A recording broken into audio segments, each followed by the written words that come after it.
Ok, tu vois? Attends, c'est en train encore de monter.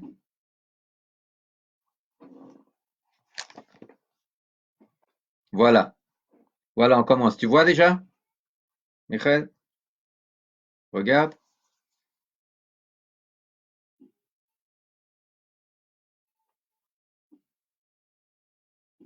Chers amis, shalom.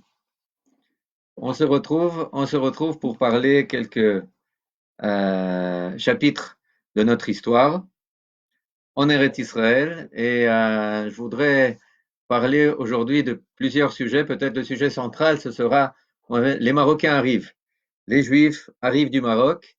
Ils arrivent, enfin, ça fait longtemps qu'ils sont arrivés à un leader juif du Maroc, le Tzouf Dvash, Rabbi David Ben Shimon, arrive de Rabat à Jérusalem, en Eretz Israël, à Jérusalem. Il sort de Jérusalem pour fonder presque le premier quartier, à vrai dire le second quartier hors des murs de Jérusalem. Il fait encore beaucoup de choses et puis on va parler de ça, pas seulement en tant que tel, mais en tant que véritablement un témoignage de l'expansion énorme qui a eu lieu en Eretz Israël, à Jérusalem, pendant le 19e siècle. On a parlé déjà la semaine précédente des étudiants du Gaon de Vilna avec le Rav Israël Mishklov, le Rav Hillel Mishklov, le Rav Shlomo Zalman Tzorev, avec Yoel Moshe Solomon et tous leurs acquis. Eh bien, il faut maintenant parler aussi d'autres choses qui sont peut-être un peu moins connues, un peu moins célèbres, mais pas moins significatives. Et c'est de l'expansion à Jérusalem et en Eretz Israël due à l'aliyah des Juifs du Maghreb, des Juifs du Maroc, qui se fondent ici en tant que communauté à part, qui se séparent de la communauté séfarade, dominante dans la vieille ville de Jérusalem, pour fonder une communauté de la Edat Ma'aravim, comme on dit, la communauté des Occidentaux, des ressortissants du Maroc, et toute sa signification. Mais cela peut-être avant, je voudrais prendre un pas en arrière et dire que bon, et revenir au Gaon du Vilna pour plusieurs raisons. Peut-être la première, c'est que on fête ces jours de 300e année de son anniversaire. Il est né à Pessah 1720. Et puis aussi parce que il voyait et il présentait et il parlait. Il n'a pas écrit beaucoup de livres, à vrai dire. Il a écrit essentiellement des commentaires, mais il a quand même écrit quelque chose sur un commentaire sur un livre du Sod, de Kabbalah, Sifra d'Etzniuta, qu'il voyait comme un des ouvrages essentiels de la Torah Tassod, et où il écrivait que, effectivement, comme il était promis, le peuple juif, en tant que peuple, pas en tant qu'individu, mais en tant que peuple, s'est déjà desséché en galoute. Il était d'abord, il avait un corps, il avait des ossements, il avait des nerfs qui recouvraient ces ossements. Eh bien, à l'époque où il parle, 18e siècle, eh bien, il y a pas seulement une galoute, un exil, il n'y a pas seulement une dispersion, qui est une étape encore ultérieure et supplémentaire à l'exil, mais il y a, si on peut dire, une atomisation presque, les Juifs qui quittent leur communauté, les Juifs qui se détachent de leur rabbin, de leur leader spirituel et qui, plus tard, du 19e siècle, ils vont encore arriver à un état ultérieur d'atomisation. Il dit, voilà, on est arrivé à la fin de la galoute, ce qu'il reste, c'est quoi? C'est la Géoula. Cette Géoula va se faire de la même manière, mais au sens inverse. Au sens inverse, où est-ce qu'on le lit? On le lit chez le prophète Yecheskel, on l'a lu à Pessah, 37e chapitre de Yecheskel, où ce qu'on appelle les ossements, la vision des ossements desséchés, où Akadosh Baruch Hu place le prophète dans une vallée qui est pleine d'ossements et qui lui dit parle à ces ossements, qu'ils se rapprochent l'os, un os à un autre os, qu'ils se recouvrent ensuite de nerfs et de chair, etc. Et puis voilà toute une armée entière de ces ossements qui le tient, mais il n'y a pas encore d'esprit. Alors maintenant, jette dessus l'esprit et tout ce qui c'est véritablement ce qui décrit la renaissance, pas tant d'ossements individuels, mais du peuple en tant que tel. Une chose sans précédent dans l'histoire de l'humanité et qui se passe, quand est-ce que ça se passe? Ça se passe au 19e siècle. On regarde au niveau démographique, eh bien, le peuple juif, début 19e, 2 millions de personnes. Fin 19e, 10 millions et demi de juifs. Maintenant, c'est-à-dire multiplié par 5. Maintenant, lorsqu'on regarde le même processus, lorsqu'il se produit en Eretz Israël, c'est encore plus fulgurant. 1800, on a 6700 juifs qui habitent en Eretz Israël. 1900, on en a 100 000. C'est multiplié par, je ne sais pas, vous le direz, par 15 environ. Maintenant, dans des conditions qui sont bien moins enviables et bien moins favorables que les conditions, même les pires, de la zone de résidence en Russie ou ailleurs. On le sait, le taux de mortalité en Israël, dans certaines régions autour du lac de Tibériade, qui est en train de grimper maintenant, qui doit atteindre son plein aujourd'hui, eh bien, à l'époque, il atteignait son plein au niveau de la mortalité, au niveau qui était véritablement l'une des plus élevées, si ce n'est la plus élevée qui existait à l'époque au monde, plus qu'en Afrique, plus qu'en Asie, plus qu'ailleurs. Bon. Et nonobstant tout cela, les Juifs commencent à affluer en Eretz Israël. Et ils affluent de tous les endroits. On va lire, vous savez, je vais vous lire un extrait. Vous allez me dire qu'est-ce qu'il a écrit. Nous voulons savoir, donc c'est une lettre qui a été découverte, qui a été adressée au rabbin de Jérusalem par une communauté de la diaspora de la Galoute en 1861 environ. Et c'est ainsi qu'il s'adresse. Nous voulons savoir, le temps est-il venu de retourner chez nous, en Terre Sainte, à Jérusalem, la ville sainte? Car un sentiment très fort s'est réveillé en nos cœurs et beaucoup disent qu'il est temps de dire adieu aux chrétiens et retourner sur notre terre, nous réunir avec nos frères et apporter les sacrifices au Dieu d'Israël en Terre Sainte. Maintenant, avant de découvrir, de vous dire qui est-ce qui a écrit cette lettre, je vais vous essayer je vais essayer, bon, essayez de deviner, essayez d'y penser vous-même. C'est écrit en des termes très simples. C'est écrit en des termes qui, avec, comment dire, même un aroma de naïveté.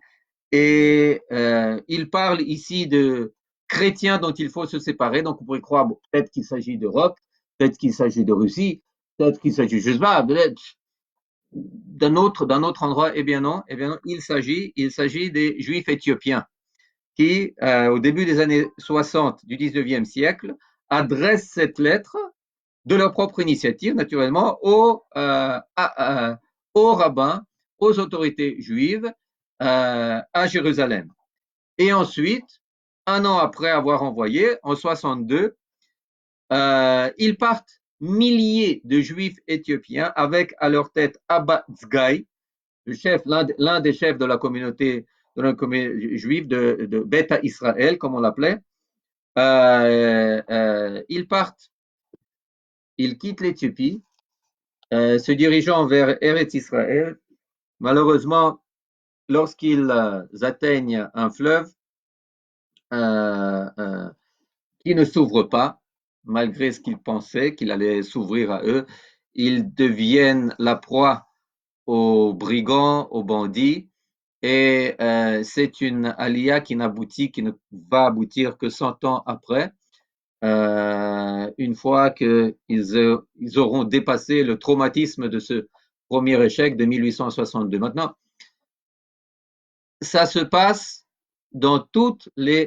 ça commence à se passer dans toutes les galouillotes, les plus éloignées, que ce soit l'éthiopienne, à l'époque c'est véritablement la plus éloignée, ça se passe au Yémen, ça se passe ailleurs, et une des galouillotes à l'époque très importante, très très importante à tous les niveaux, tant au niveau de ses sages, de sa vie communautaire, que de sa démographie, c'est la communauté des Juifs du Maroc.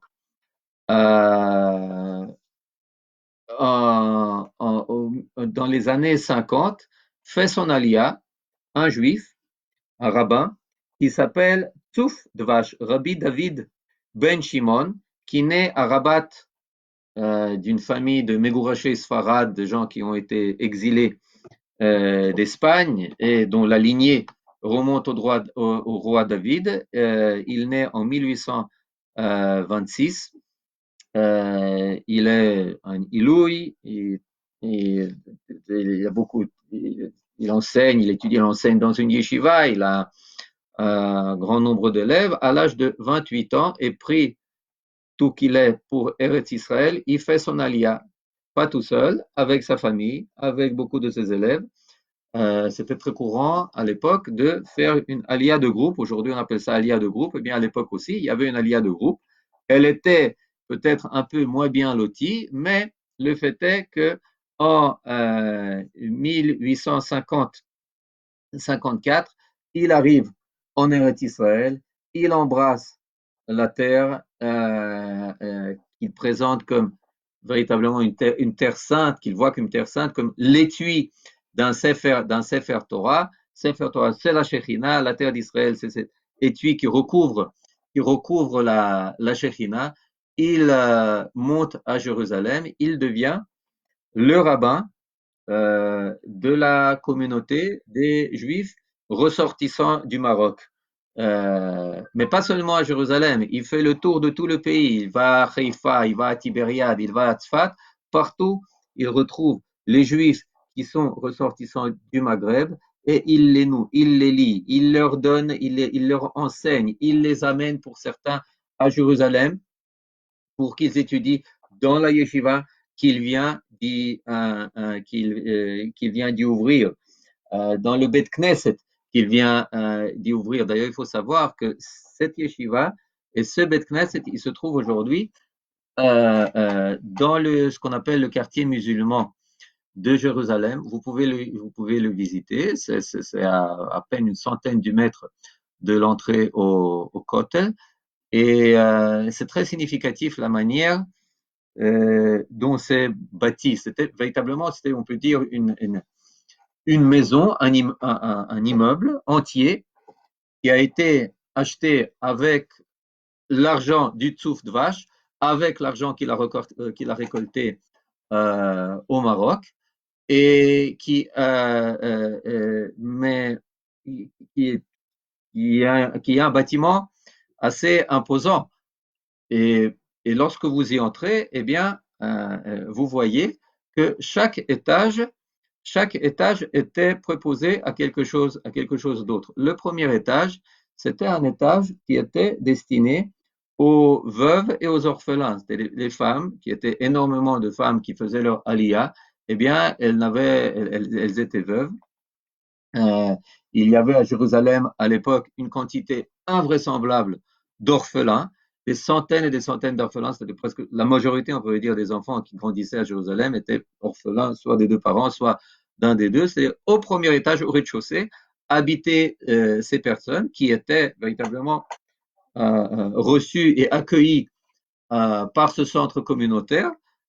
Au-dessus, il y avait Talmud Torah. Encore plus haut, il y avait la yeshiva. Et vous voyez comme un centre communautaire à Jérusalem des années 50, 60, dans la vieille ville, qui aujourd'hui, eh bien encore, il y a des familles juives qui y résident. On l'appelle aujourd'hui, ce quartier, le quartier musulman, le quartier juif qui se renouvelle parce que de plus en plus d'appartements et d'immeubles sont rachetés là-bas par des organisations juives. Et un de ces appartements, un de ces immeubles, vous voyez à l'entrée, Touf de Vache et Dat Amaravim, euh, la communauté des ressortissants du Maghreb, qui a été fondée là-bas par le Rav Shimon, Rav David Ben Shimon. Maintenant, c'est pas la seule chose qu'il a fait. Par les choses qu'il a fait, eh bien, on peut comprendre quel était aussi l'état de Jérusalem. Il a ouvert un magasin de viande. De viande, maintenant, on dit, bon, ok, voilà, kavod, bravo, c'est très bien. Mais qu'est-ce que ça a de si particulier? Eh bien, ça a de si particulier des choses très simples. C'est qu'à l'époque, à Jérusalem, il n'y avait qu'un seul magasin de viande. Un seul pour tous les juifs qui habitaient là-bas. À l'époque, on était déjà, comme je l'ai dit auparavant, la majorité absolue des juifs de Jérusalem, 15 000 juifs, imaginez-vous, vous avez un seul magasin de viande pour 15 000 juifs, même plus, 20 000 juifs qui habitent à Jérusalem. Maintenant, c'est une viande, il y a un monopole, donc les prix sont très élevés, et en plus, pour des questions de cache-route, ils préfèrent ne pas se préoccuper de toute la partie arrière des bêtes qu'ils abattent et qu'ils vendent. Pourquoi? Parce que dans cette partie arrière, eh bien, il y a des parties qu'il est difficile d'enlever pour que la bête soit cacherisée. Le tsouf de vache, le Rav David Ben Shimon, eh bien, il dit, écoutez, moi, je suis un spécialiste aussi en sherita, en cache-route. Je vais prendre de la partie arrière de la bête, je vais la défaire comme il faut et je vais vendre à bas prix cette viande à tous ceux qui ne peuvent pas se permettre de l'acheter à prix élevé, les juifs, que ce soit ressortissants de Maroc ou d'autres endroits. Euh, Maintenant, peut-être l'une des choses les plus célèbres pour lesquelles le tsouf de vache est connu, c'est que c'est le quartier. C'est le second quartier qui a été fondé à Jérusalem, hors des murs de la vieille ville. Maintenant, c'est quelque chose qui est très peu connu. On connaît tous le quartier qui a été fondé par sœur Moshe Montefiore, Mishkenot Sha'ananim, juste en face des murailles de la vieille ville. Tout le monde le connaît. On connaît, on en a déjà parlé, le troisième quartier qui a été fondé et construit par des mains juives, qui est ce qu'on appelle Nachalat Shiva, qui a été fondé en 1868, avec Yoel Moshe Salomon, avec Yosef Rivlin, etc. Les 7 juifs qui sont sortis hors des murs. Mais il y a un quartier qui vient s'intercaler entre les deux, qui est beaucoup moins célèbre, mais qui n'est pas moins important, qui s'appelle Machane Israël. Machane Israël, pour ceux qui connaissent, il se trouve derrière l'hôtel Waldorf Astoria, le très nouveau hôtel qui a été reconstruit il y a quelques années et qui se trouve derrière le quartier Mamila. Eh bien, c'est là-bas que a été établi en 1866 sur une terre achetée par le Tsouf de Vache avec des argents récoltés à Marrakech, à Rabat, au Maroc, avec des bâtiments, Bet Knesset, des mikvaot, des Beit Midrash qui ont été installés là-bas en 1866. Lorsque vous descendez de Rehov Agron, pour ceux qui connaissent, il y a là-bas même une librairie française, j'en ai oublié le nom. Derrière cette librairie française, il y a un centre du Rav Steinsaltz, il y a le musée de la Yahadut Sfarad, du judaïsme séfarade. Eh bien, c'est ce quartier qui était fondé il y a 150 ans, même plus, un peu, oui, 1866, par le Tsouf de vache, Machane Israël. Donc, je raconte cela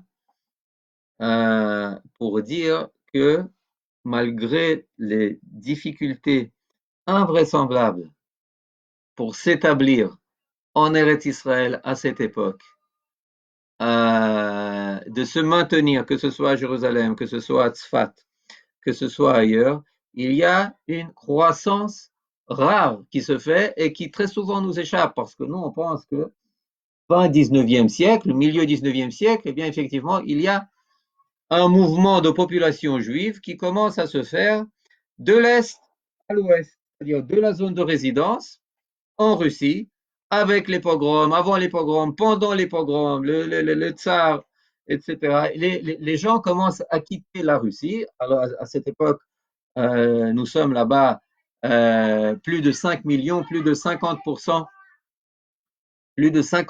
de la population juive du monde entier, et on commence à déménager où? À l'ouest, que ce soit l'Angleterre, Londres ou encore plus loin, l'Amérique, les Amériques, etc., l'Argentine, le Mexique et ailleurs. Mais il faut savoir que même si c'est une minorité, c'est une minorité qui va s'établir en Eretz Israël, c'est une minorité qui est très significative, qui au niveau démographique est très importante et qui va véritablement préparer pour toutes les galouillottes, pour toutes les tfoutzot qui vont arriver, qui va préparer le terrain en Eretz Israël. Un peu plus tard, en 1882, il y a la Aliyah à Ale Batamav, hein, pour citer Ale Batamav. Tamav, c'est 1882, c'est les Juifs qui arrivent. D'où est-ce qu'ils viennent? Ils viennent du Yémen.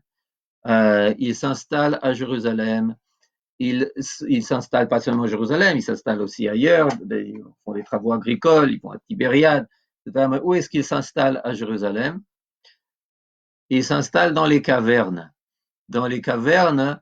qui sont en contrebas du mont des Oliviers, en face du Kfar Silwan ou du Kfar Shiloh aujourd'hui.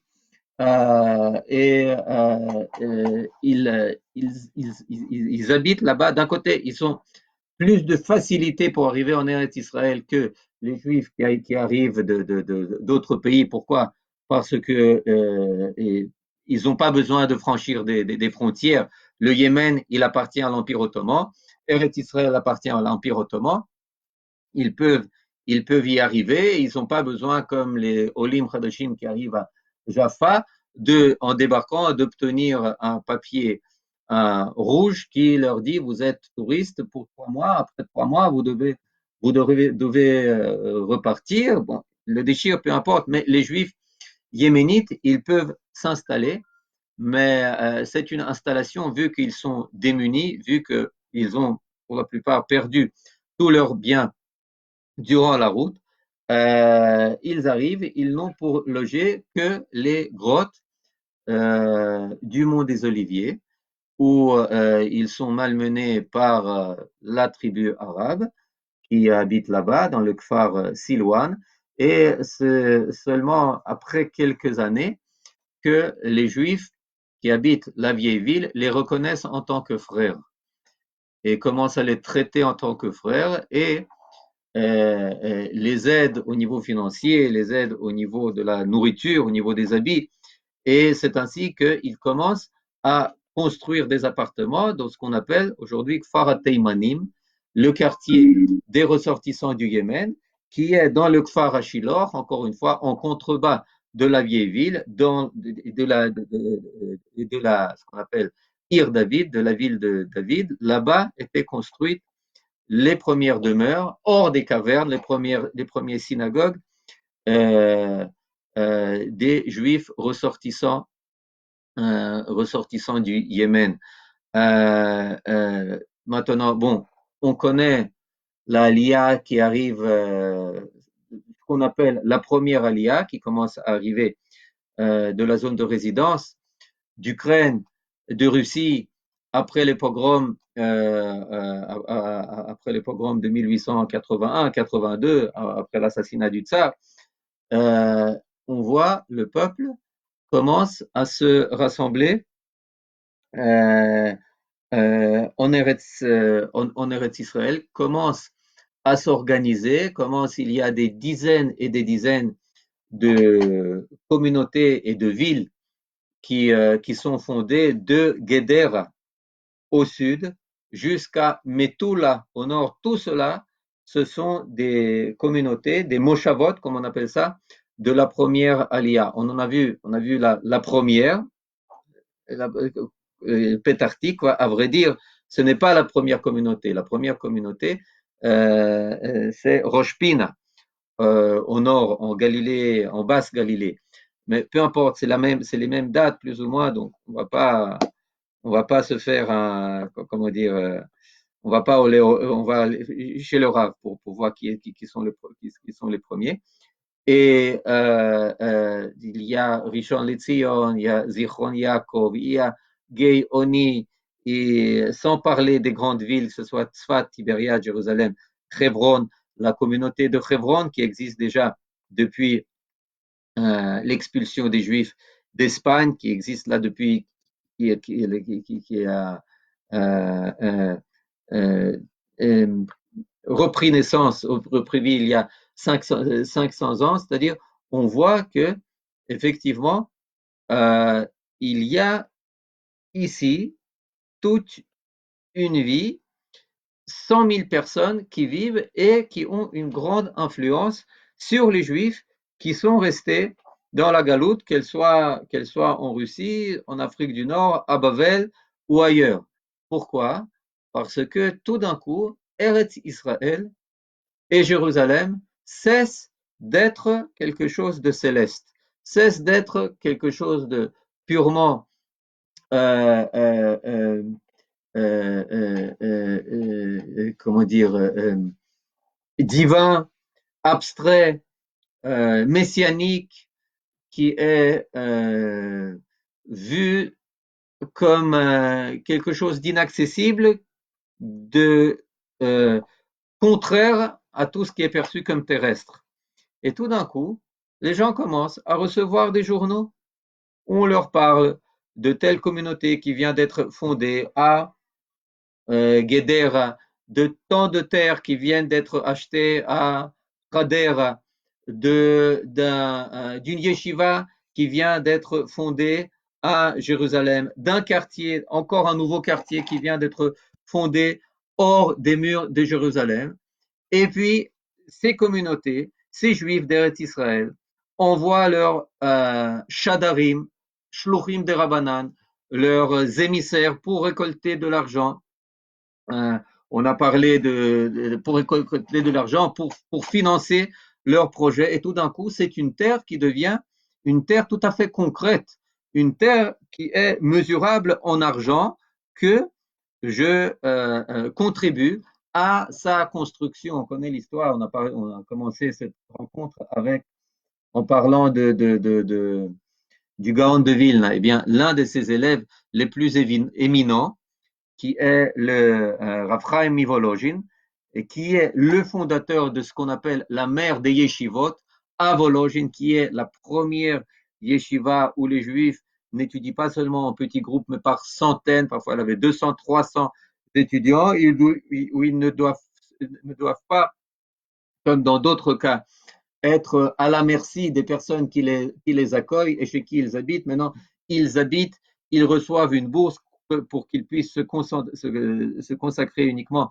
à l'étude de la Torah. Eh bien, on sait que le Rav Chaim Mivolojin, il a dans sa yeshiva une petite chambre où il étudie et où il naît, et puis il a comme on dit, une takana, et dit personne ne doit venir me déranger dans cette chambre à part des émissaires qui viennent de Eretz Israël. Les émissaires qui viennent de Eretz Israël, ils peuvent venir, ils ne me dérangent pas, je suis prêt à recevoir à toute heure, en toutes conditions.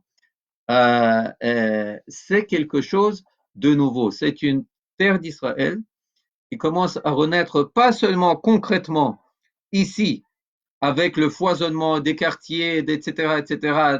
D'ailleurs, on parlait des Juifs ressortissants du Maroc. Eh bien, le Touf Dvash, Rabbi David Ben Shimon, il s'est adressé aussi à sœur Moshe Montefiore pour acheter des terrains pour que ceux qui veulent cultiver la terre, des ressortissants du Maroc, du Maghreb, etc., puissent le faire. Effectivement, ça a été mis sur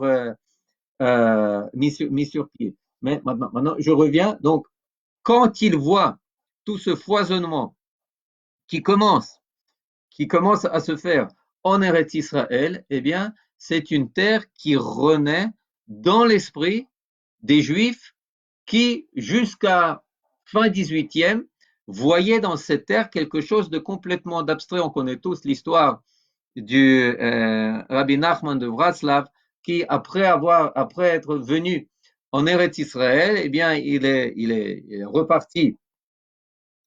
Il est reparti chez lui et puis ses études, et puis il raconte, il dit maintenant je vais vous parler de Eretz Israël, etc., etc. Et ses étudiants, ses élèves, de lui demander, mais écoutez, mais lorsque lorsque vous parlez d'Eretz Israël, à quoi vous faites référence? Mais je fais référence à Eretz Israël. Non, non, non, non, non. Je comprends très bien, enfin, bien sûr, mais à quelle interprétation, à quel degré de Torah, à quel niveau de Ganel, je parle d'Eretz Israël concret. La réaction des étudiants du Rabbi Nachman Bratslav, elle est très symptomatique de la manière dont Eretz Israël était perçu par la majorité des Juifs de l'époque. Elle était perçue comme quelque chose de lointain, eschatologique, d'inatteignable actuellement presque. Et ce qui se passe au XIXe siècle, c'est une terre qui renaît ici et là-bas, qui renaît dans les esprits, elle devient quelque chose d'atteignable, de concret, de quelqu'un à quoi de plus en plus de Juifs commencent à aspirer. Et c'est pour ça que une fois que que durant la première alia, la deuxième alia, les Juifs commencent à affluer en Eretz Israël, eh bien, c'est pas véritablement un début. Même si dans les écoles on enseigne cela comme le début de la alia, c'est pas tout à fait vrai. C'est le début de la alia de masse, mais c'est pas le début de la construction. Cette alia, la première 1881-1903, la deuxième 1904-1914, la troisième après la Première Guerre mondiale 1919-1923, la quatrième et ainsi de suite, eh bien, ces aliotes, elles sont le fruit du travail accompli pendant plus de 100 ans, de plus concret, bien entendu que c'est un travail qui a commencé bien avant avec Rabbi Akiva maintenant, mais je parle maintenant de l'histoire moderne, d'un travail qui a été accompli ici à Jérusalem, ailleurs, par les premiers pionniers, par les premières personnes qui sont venues ici de Lituanie, du Yémen, du Maroc et d'ailleurs. Voilà. Bon, ce sera tout pour aujourd'hui. Bezrat Hashem, prochaine fois, on va continuer, peut-être avec déjà des personnages fin 19e, début 20e. Et en attendant, Pesach Kasher Vesameach, Chag Sameach, Kol Tov, Leitraot.